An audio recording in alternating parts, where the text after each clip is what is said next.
sangue de Cristo nos dá autoridade. Eu quero que você abra comigo a sua Bíblia em Mateus capítulo 26, versículo de número 36. O sangue de Cristo nos reveste de autoridade. O sangue de Cristo aspergido sobre nós, ele nos alimenta e nos sustenta para que vivamos nesta terra de uma maneira abençoada, livre, guardada e protegida. Essa campanha do sangue de Cristo é muito importante para a igreja. Não se esqueça que depois desta campanha, nós iniciaremos na próxima quarta-feira do domingo, a campanha de Pentecostes, onde terminaremos com, no domingo, o culto de Pentecostes, como fazemos todos os anos, tá? Então você não se esqueça. Mateus 26, 36. Então chegou Jesus com eles a um lugar chamado Getsemane e disse aos seus discípulos: assentai-vos aqui enquanto vou além orar. Podemos assentar.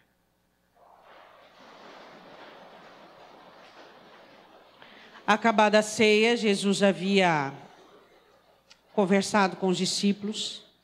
João relata uma oração linda, João 17, que ele fez. E ele vai para o lugar. Lucas fala que era um lugar que ele costumava orar. Nós temos que entender que na nossa vida, na minha e na sua, nós temos que ter no nosso Getsemane. E nós vamos falar de algumas regras do nosso Getsemane, de algumas normas que nós precisamos observar.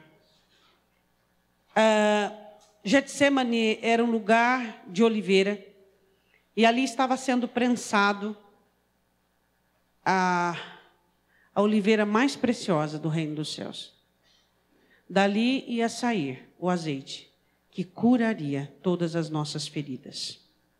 Naquela prensa de azeite, prensa de oliveira, aquela prensa de azeitonas, iria sair o óleo mais sublime, o óleo mais poderoso, que está sempre sobre a minha vida e sobre a sua vida. Jesus, nos últimos momentos dele com seus discípulos, ele quer passar num lugar de oração. Ele quer passar num lugar onde ele sempre estava com os seus discípulos. Eu vou dizer uma coisa para você. Nesta terra nós temos jardins, nesta terra nós temos oásis, mas nesta terra também nós temos lugares de prensa, onde de nós deverá sair unção, onde seremos pressionados de todos os lados e seremos prensados, para que saia de nós o nosso melhor ou o nosso pior. Se sair o melhor, então observaremos a glória de Cristo. E no momento em que sair o pior, observaremos as coisas que ainda não estão prontas em cada um de nós. Lugar de prensa, lugar onde somos pressionados, lugar onde não temos onde recorrer, lugar onde o nosso chão é tirado e onde o nosso céu é encoberto. Jesus estava numa agonia terrível e o céu estava coberto. E o solo que ele pisava era um solo do qual ele sempre frequentava, orando e clamando pelos seus discípulos, pela igreja e por tudo aquilo que ele ia enfrentar. A Bíblia diz assim, que ele manda os seus discípulos assentar-se. E ele faz uma coisa muito interessante. Ele convoca 3 discípulos para ir com ele um pouco mais adiante. Eu quero te perguntar uma coisa. Judas não estava ali, então quantos discípulos tinham? 11. Tirando 3, fica quanto? 8. Jesus deixa 8 em uma situação confortável e pega 3 para ir mais adiante. Eu queria fazer uma pergunta para você. Qual é a turma que nós pertencemos? A turma dos 8, que não pode ver tudo, que não pode contemplar tudo, ou a turma dos 3, que pode ir mais adiante? Que pode ver o Cristo que ressuscitava e que ressuscita. O Cristo que cura, chorando, sofrendo, derramando já sangue. Será que eu e você temos podido? Será que eu e você temos condições de irmos adiante? Será que eu e você podemos participar de horas tão difíceis, de momentos tão difíceis, de sermos pressionados, de suportarmos a opressão, de suportarmos situações em que a maioria, porque era 8 contra 3, a maioria não conseguiria.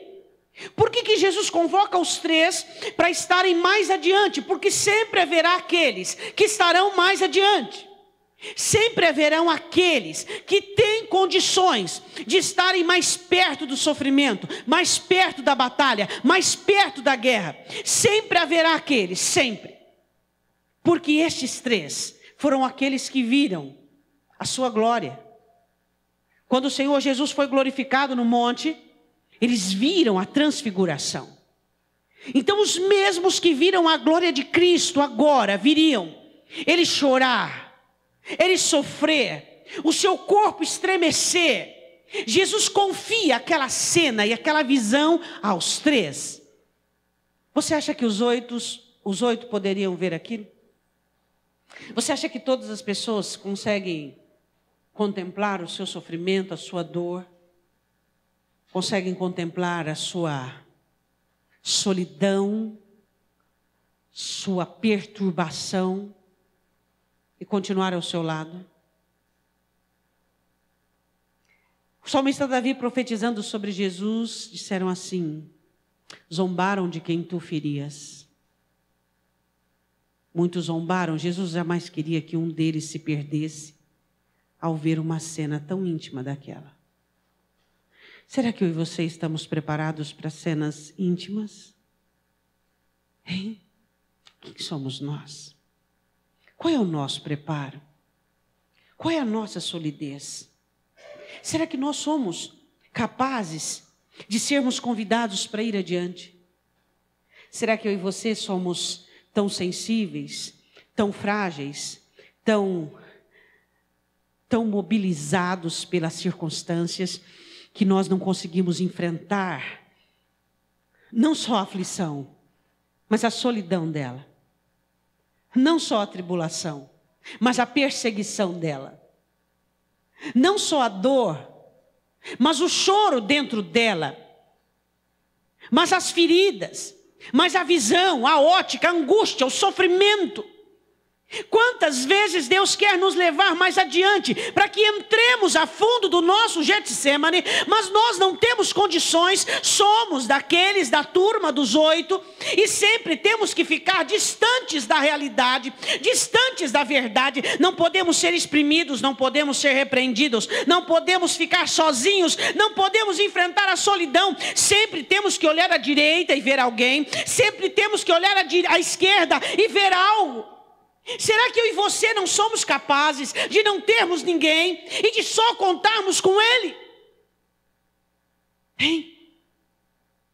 Você é um dos convidados para ir adiante? Ou será que você é um dos 8 que tem que ficar sempre afastado da visão, do real, do sofrimento, da dor, da angústia, da pressão, Você sabe como que se pressiona a azeitona? A azeitona tem que ser mais judiada que a uva, porque a uva ela é sensível e molinha. Para tirar óleo da azeitona, ela tem que ser totalmente destruída. É mais fácil produzir vinho, que é alegria, do que azeite, que é óleo. Para que o Senhor possa produzir óleo em mim e em você, existem coisas que têm que ser destruídas, mudadas e transformadas. E naquele momento seria a hora mais negra, mais difícil, que o meu Cristo e o seu Cristo iriam enfrentar. Existem horas na nossa vida, as mais negras que nós enfrentamos. E quem é que estava do seu lado? Por mais que você tivesse pessoas que te consolassem, por mais que você tivesse pessoas que te amparassem, fala para mim, se a única pessoa que ficou não foi ele. Ele foi a única pessoa que ficou. A Bíblia diz assim no versículo 37. E levando consigo Pedro e os 2 filhos de Zebedeu, começou a entristecer-se e angustiar-se muito. A Bíblia diz em Lucas que Jesus se perturba. Naquele momento o Senhor Jesus enfrentava o domínio e o poder das trevas. Naquele momento Por mais que queira interpretar, você, o maior teólogo existente na face da terra, jamais vai conseguir entender o sofrimento de Cristo no Getsemane. Por quê? Porque a mim não foi revelado, a você não foi revelado, a homem nenhum foi revelado, os principados, as miríades, as hostes infernais, todos os grilhões, o domínio de Satanás sobre o universo. Até aquele momento, Satanás governava, o inferno governava, o homem estava totalmente vendido ao pecado. Eu e você não temos condições sequer, por mais que tentaríamos, ainda não foi criada palavras que pudessem expressar o sofrimento de Cristo no Getsemane. Eu não sei o que ele enfrentava. Eu posso dizer, você pode dizer, saber só um dia lá no céu. Ele enfrentava todas as trevas, toda angústia, toda dor, toda ferida, toda condenação, todo inferno, todos os espíritos malignos que agiriam na igreja. Ele enfrenta todas as miríades, ele enfrenta todo o domínio, todo o governo, tudo aquilo que Satanás tinha na mão. E ele enfrentava não num corpo de anjo, ele enfrentava num corpo de homem. E era isso. Uma coisa é se ele tivesse já com o corpo, mas ele estava com um corpo humano. Um momento de tristeza, ele queria os mais próximos perto dele. Aqueles que haviam testemunhado a glória, agora testemunhavam as feridas. Eu quero perguntar uma coisa para você, só abrir um parênteses. Você tem o seu Pedro, Tiago e João, que pode enxergar as suas feridas e as suas dores e não te apontar o dedo e não aproveitar da situação e olhar para você e observar o que eu posso fazer para amenizar? Sabe o que Jesus queria só? Jesus não queria que Pedro, nem Tiago, João morressem no lugar dele. Você jamais vai querer que alguém enfrente a vida e os seus problemas. Jesus, como ser humano, só queria a humanidade deles. Sabe a humanidade em forma de presença? Sabe a humanidade em forma de, ó, eu estou aqui. Sabe a humanidade em forma de, o que meu irmão está passando? O que ele está enfrentando? Qual é a situação que ele está vivendo? Está difícil para ele. Deus, o que eu posso fazer? Jesus não esperava e nem queria, e jamais, que os meninos consolassem ele. Ele não buscava consolo. Como um ser humano, ele só esperava olhar para os três e poder se desnudar diante deles. Ele só queria companhia na dor. Era só isso. Os outros 8 não podiam ver. Não sei se escandalizariam, mas os 3 podiam.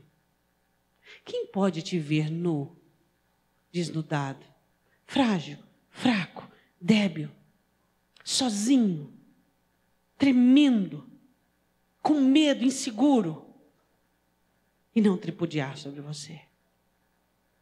Hein? Qual é a pessoa que você tem na terra? Hein? Era só isso. Essa lição do Getsemane é algo que marca tanto a minha vida quanto marca a sua. Eu não posso estar à procura de pessoas para estarem comigo na minha nudez. Eu tenho que ser alguém. Eu devo procurar pessoas nuas para estar com elas. Você não pode sair à caça de pessoas para estarem contigo. Você tem que ser voluntário para estar com pessoas na nudez delas. No momento em que elas estão feridas. Quantas pessoas você não pode ter na sua glória, na sua transfiguração, nos seus momentos de êxito, quando você canta, quando você jubila. Você sabe que Davi foi um homem muito privilegiado, um dos maiores privilegiados quando fala no termo da humanidade. Davi era um homem que depois de assunto, depois de no governo, não antes do governo, depois do governo, ele tinha 30 homens que eram capazes de dar a vida por ele. Isso é raro, viu? Isso é raro. Isso é raro. Davi foi um homem que ele conseguiu um dos maiores êxitos em termos de humanidade. Ele tinha 30 homens, os seus 30 valentes, que eram capazes de dar a vida por eles. Eu quero dizer uma coisa para você. João diz assim que nós temos que amar os nossos irmãos a ponto de darmos a vida por eles. Se você tem alguém, uma pessoa, que é capaz de dar a vida por você, você é uma pessoa mais sortuda da face da terra. Tudo o que Jesus queria era sofrer perto de alguém. E que esse alguém não escandalizasse, que esse alguém não aproveitasse a chance, e que esse alguém tivesse misericórdia, e que esse alguém pudesse só ficar quieto. Só ficar quieto. Ele não queria que os discípulos tivessem algum lapso de teologia e dissesse alguma palavra que viesse do céu. Ele não queria que algum daqueles discípulos lançasse uma profecia, uma palavra profética, não. Ele só queria que eles ficassem quietos e poderia, vez por outra, naquele momento de consagração, olhar para o lado e ver os 3 ali. Você sabe por que Jesus estava sofrendo tanto? Por causa deles. Ele queria olhar para eles e dizer: Deus, Pai, vale a pena. Ele queria olhar para aqueles 3 e poder regozijar-se no tempo em que viveu com eles. Olhar para a tolice de Pedro, olhar para a logística de Tiago, para o amor, para aquele coração daquele homem que foi dito como trovão, Tiago, e dito: olha só, olha que moço que virou, olha que homem brando e sensível que tornou-se. Era só o que ele queria. Ele queria contemplar e ver: Pai, que lindo. Era como um consolo, sabe? Era como algo, uma visão. Ele não queria apenas a visão das trevas. Ele não queria apenas a visão de todos os principados e potestades que estavam combatendo contra aquele sacrifício. Ele queria ter, sabe, uma fresta, uma brecha para olhar para aqueles 3 e olhar e dizer: que lindo. O sol brilha, a terra tem esperança. Porque nela há homens. Eu parto, eu morro, mas eu deixo homens capazes de morrerem. Eu deixo seres humanos capazes de dar a vida por este evangelho. Era só isso que ele queria. Era apenas uma visão pequena, entende? Um bálsamo. Às vezes nós não queremos que ninguém tire o nosso jugo, que ninguém tire a nossa cruz. Nós só queremos um bálsamo para os nossos olhos. Nós só queremos olhar e ver: tem alguém que não me critica, tem alguém que não me condena, tem alguém que não enfia o dedo na minha ferida. Só isso. E os 3 estavam ali. E Jesus queria que eles estivessem orando também. Então lhes disse: a minha alma está cheia de tristeza até a morte. Ficai aqui, orem comigo, vigiem comigo. Fica comigo. Olha para a pessoa que está ao seu lado e diga a ela: você está comigo?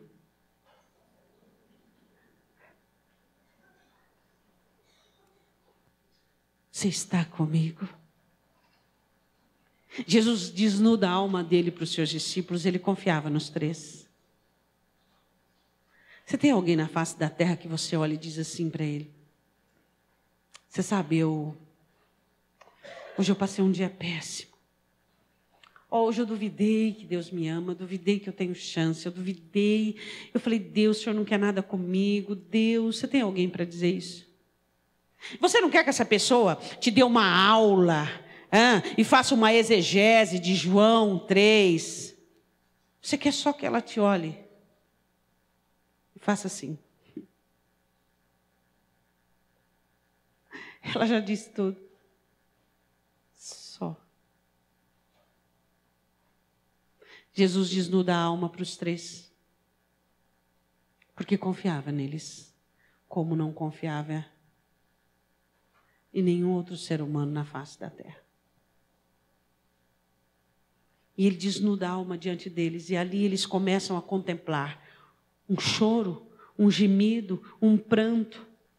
Lucas fala que os poros subcutâneos aqui, os vasos subcutâneos nos poros começaram a vazar sangue. A chance que eles tiveram de olhar e contemplar, aquele momento de desespero do mestre, aquele momento de angústia, de sofrimento, de tristeza, onde ele gritava ao Pai, onde ele gemia ao Pai, onde ele expressava dor ao Pai. E aquele lugar estava tão pesado, e aquele lugar estava tão sobrecarregado. E os discípulos não conseguiam, eles estavam assustados, estavam tristes, estavam sobrecarregados. Eles não deram conta. Eu quero dizer uma coisa para você.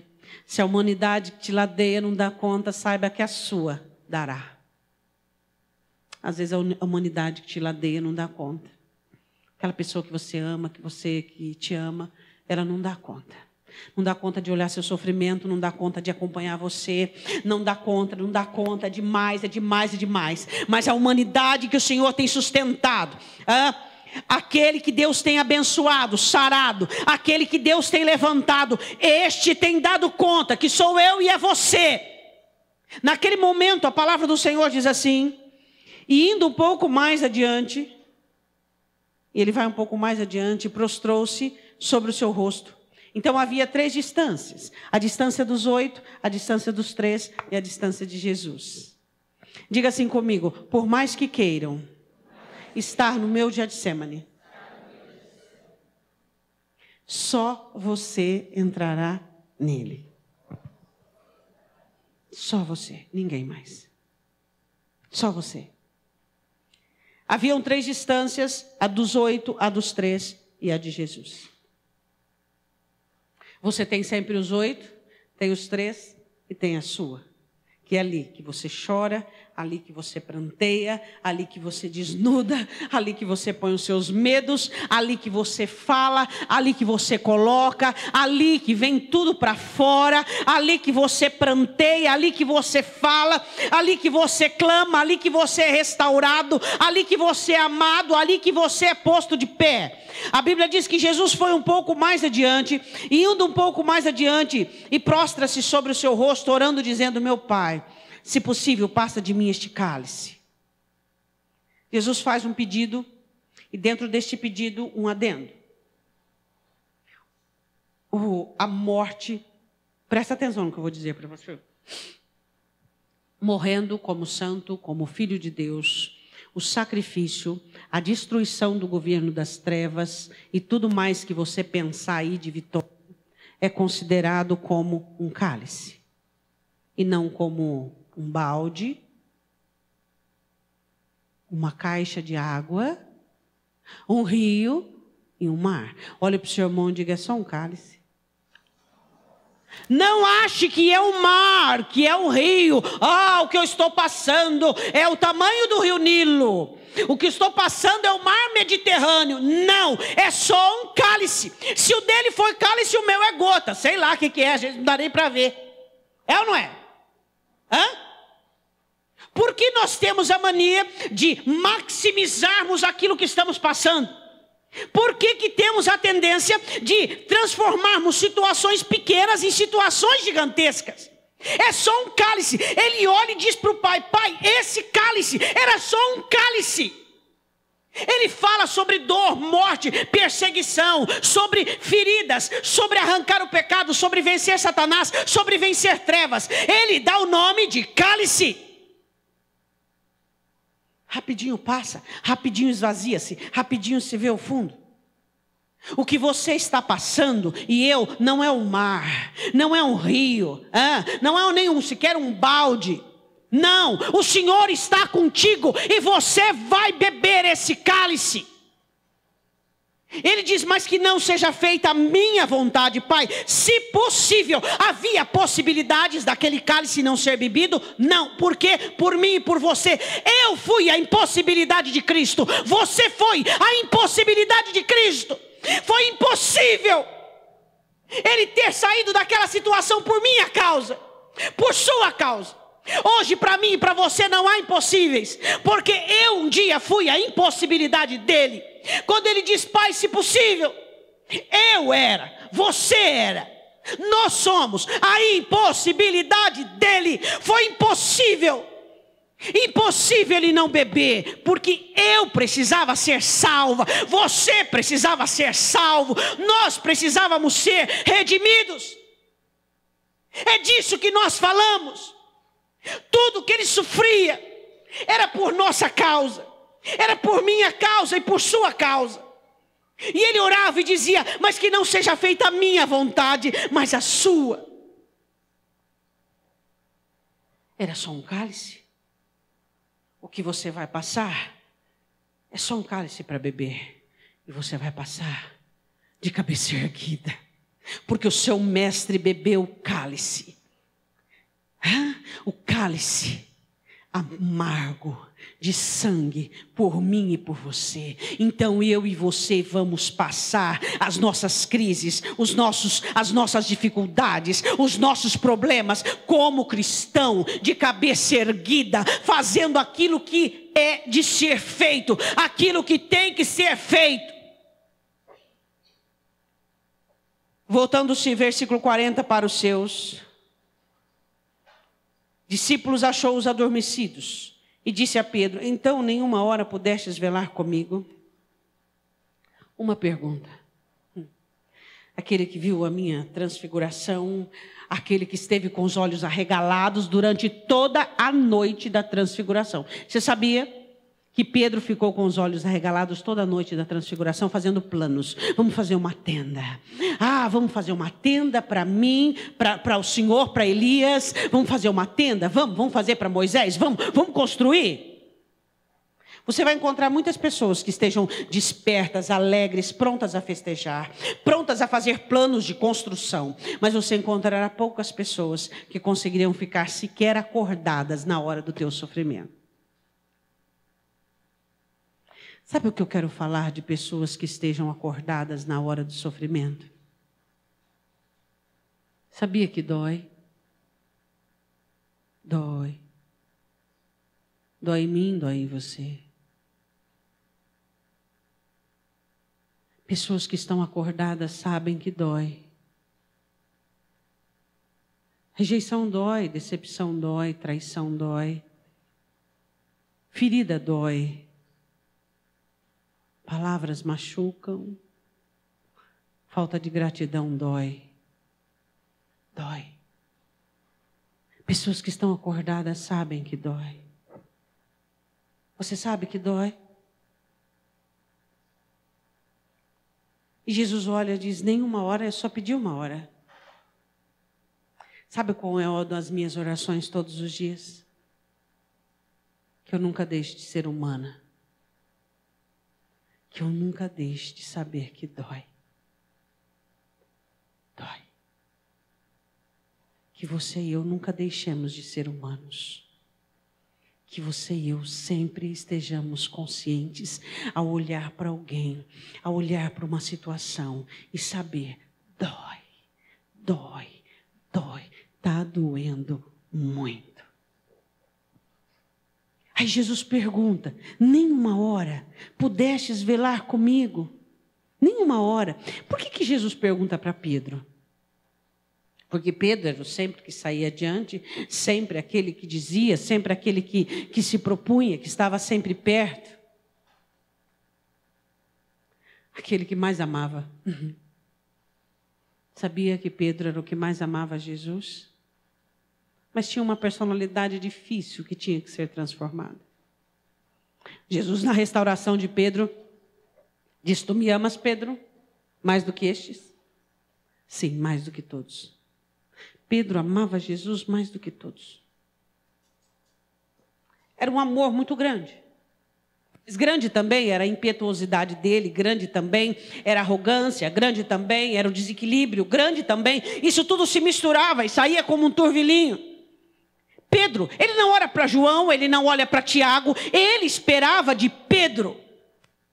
É complicado quando nós temos condições de oferecer algo e não oferecemos. É frustrante para cada um de nós. Poxa, eu poderia ter ficado mais firme naquela provação, naquela tribulação. Eu poderia ter olhado um pouco mais para o alto. Eu poderia ter desconsiderado menos o meu sofrimento e aquilo que eu estava sentindo. Eu poderia ter acertado e ter tido um a mais. Por que eu ganhei o C se eu sabia a resposta? Versículo 41.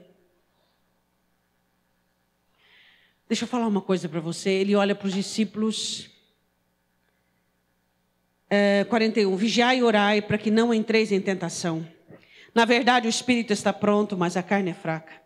Naquele momento, ele fala de uma maneira bem branda, dizendo para os discípulos: vocês podem ter muita coisa boa dentro de vocês. Vocês podem ter o evangelho, vocês podem ter o espírito, vocês podem ter, mas vocês estão dentro de uma constituição fraca. A carne de vocês é fraca, e se vocês não tiverem a vigilância necessária, a comunhão necessária, vocês vão cair. Naquele momento de dor e sofrimento do Senhor Jesus, Ele ainda ensinava os seus discípulos. Assim somos nós, nos nossos momentos de dor e sofrimento, nós ainda temos tempo, nós ainda temos graça, nós ainda temos força para poder ensinar e repreender aqueles que estão ao nosso redor. Jesus ensina a eles uma disciplina sobre a tentação.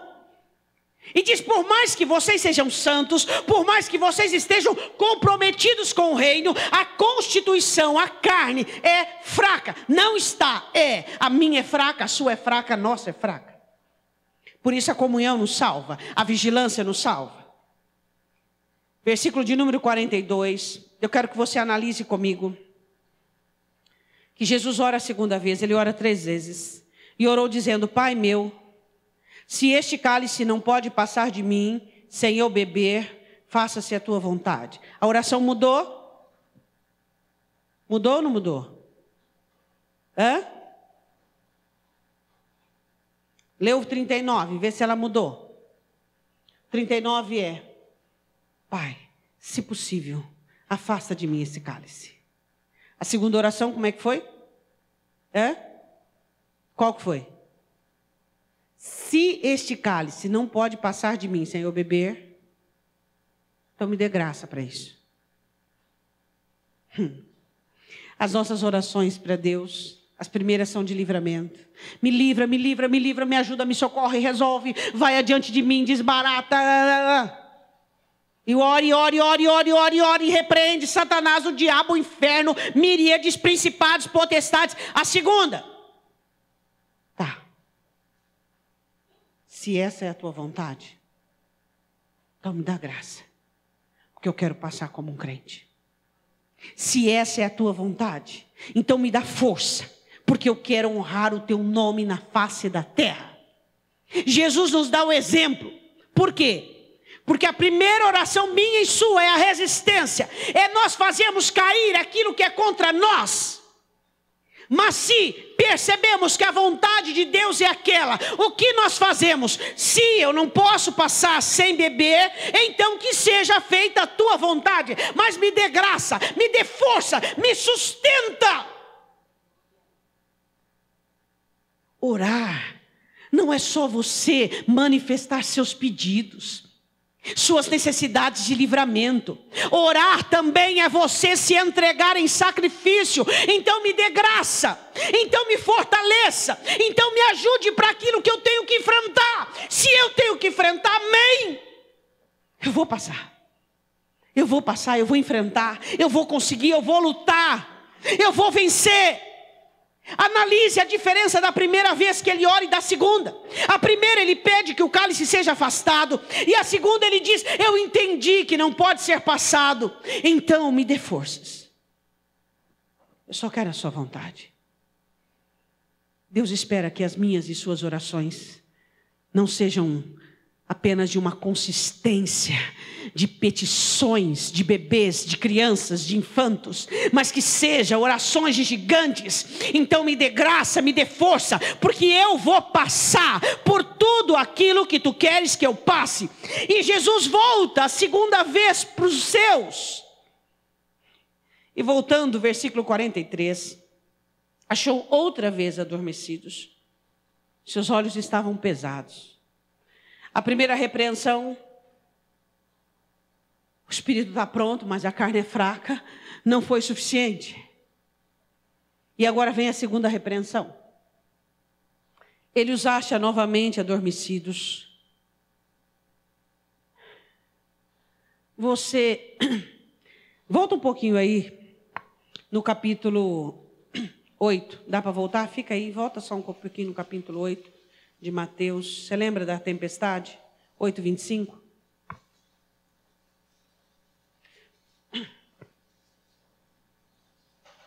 Os discípulos estavam numa grande tempestade, Jesus estava dormindo no barco. E eles acordaram Jesus para que a tempestade fosse embora.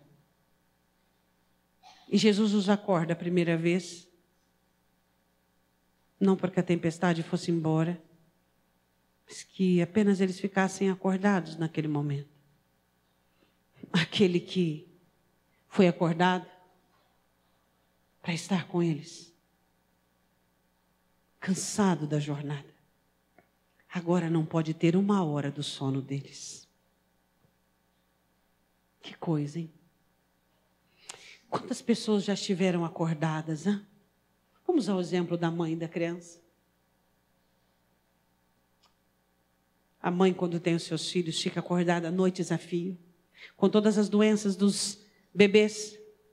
E quando essa mesma mãe envelhece, algumas poucas horas de sono que o filho perde, parece um mundo e um universo. Que ingratidão a nossa, não é mesmo? Às vezes você tem pessoas do seu lado que você nem imagina, que os seus êxitos, suas vitórias, sua luta foram banhadas de oração, de clamor. E aquela pessoa esteve intercedendo, esteve junto contigo, te ajudando. E quando ela precisa, nem uma horinha sua você pode oferecer. E os seus discípulos, 25, aproximando-se, despertaram, dizendo: Senhor, salva-nos, que perecemos. E disse-lhe: que temeis, homens de pouca fé? Levantando-se, repreendeu os ventos e o mar, e seguiu-se uma grande bonança. Jesus não queria uma bonança. Jesus só queria os amigos acordados. Só isso. Seus amigos estão acordados? Hein? Seus amigos estão acordados? Volte comigo em Lucas, Mateus 26. A Bíblia diz assim, no versículo de número 44. E deixando-os de novo, foi orar pela terceira vez, dizendo as mesmas palavras. Então chegou junto dos seus discípulos e disse: dormi agora e repousai. Eis que é chegada a hora, e o Filho do Homem será entregue nas mãos dos pecadores. Por que você acha que Jesus disse aos seus discípulos: dormi agora e repousai? Dormir, já que é o que vocês querem. Repousem, dormem. Você sabia que existe hora para todas as coisas na face dessa terra?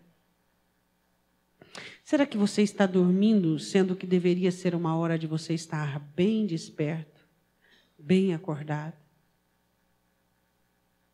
Qual é a hora de você dormir e descansar? Será que você não está perdendo um momento crucial da sua vida? Será que você não está perdendo o momento em que você deveria estar tão acordado, tão apercebido, tão ligado a tudo que está acontecendo? Hein? Você fica adormecido porque está sofrendo muito. Você fica com os olhos pesados porque a dor é muita. Você fica tão embaraçado com tudo que está acontecendo ao seu redor. Ao invés de você olhar para o foco, para Cristo. Ao invés de você ser objetivo e não tirar os olhos dele. É os olhos nele que vai fazer a diferença. Tire os olhos do que está acontecendo com você e olhe para aquilo que está acontecendo em você. Nós somos atraídos, engodados quando somos aprisionados com as circunstâncias que acontecem conosco. E hoje acontece isso, amanhã vai acontecer aquilo, sempre estará acontecendo algo conosco. Estamos vivos, estamos no mundo. Mas a questão é, o que acontece comigo não deve atrair-me, não deve aprisionar-me, mas o que acontece em mim, a revolução, a mudança, a transformação, o convencimento, o poder, a autoridade, a obra do Senhor dentro da minha alma. Essa é a diferença, é onde Ele está trabalhando e não onde o diabo está fazendo a festa. Você está olhando para que tipo de festa? A festa de Satanás do inferno? Ou a festa que está acontecendo dentro de você? O Espírito Santo, o Senhor Jesus, para quem você tem dado ouvido? Qual é o barulho? Você ouve barulho ou som? Não ouça o barulho das trevas, ouça o som do céu. que fala de graça, de amor, de mudança, de poder, de autoridade, de transformação, que fala de perdão, que fala de ousadia, de intrepidez, de ânimo, que fala de guerra, de vitória. Esse é o som do céu. Quantos crentes atraídos, engodados por circunstâncias que acontecem ao redor deles. O que acontece dentro de mim e de você que deve ter a nossa atenção. Queria que você fechasse os seus olhos. Jesus ora 3 vezes. 3 consagrações espaçadas. E no momento de pior angústia, Jesus ora. Quando você não sabe o que você faz, você ora. Quando você sabe o que faz, você ora. Quando você não entende o que está acontecendo, você ora. Quando você entende o que está acontecendo, você ora. Queria que você fechasse os seus olhos e orasse. Quem sabe você fracassou no Getsêmanes da sua vida. Você não conseguiu beber o cálice, você não conseguiu ficar acordado. Haverão outros Getsêmanes. Haverão outras oportunidades em que eu e você teremos da parte de Deus para que bebamos o cálice. Não é um rio, não é um mar, é apenas um cálice. Entende? É o seu Getsêmane. É o seu Getsêmane. Eu quero que você fale com Deus. Senhor, eu quero ser daqueles que são convidados a ir um pouco mais adiante. Eu quero ser aqueles que podem ver o céu, a intimidade do céu, a intimidade do reino. O reino para alguns é só vitória, prosperidade e êxito, mas para os íntimos é cruz para ser carregada, é espinhos na carne, é oleiro, é vale, é deserto. Estes são os íntimos do reino dos céus. Se você está passando por uma situação, por um Getsêmane, você vai beber o cálice ou não? Se existe alguém perto de você passando por um Getsêmane, você vai ficar com ele? Hein? Não precisa beber o cálice dele. Sabe? É só para ele saber que você está ali. Às vezes você não precisa dizer nada, né? Só do calor da sua presença já é suficiente. Quantos Getsêmanes você já frequentou com seus amados? Quem sabe você gosta apenas das festas, dos montes, das transfigurações da glória. Mas que você possa ser tão confiável do céu. Que você possa ser o Pedro de alguém. Que você possa ser o João de alguém. Que você possa ser o Tiago de alguém.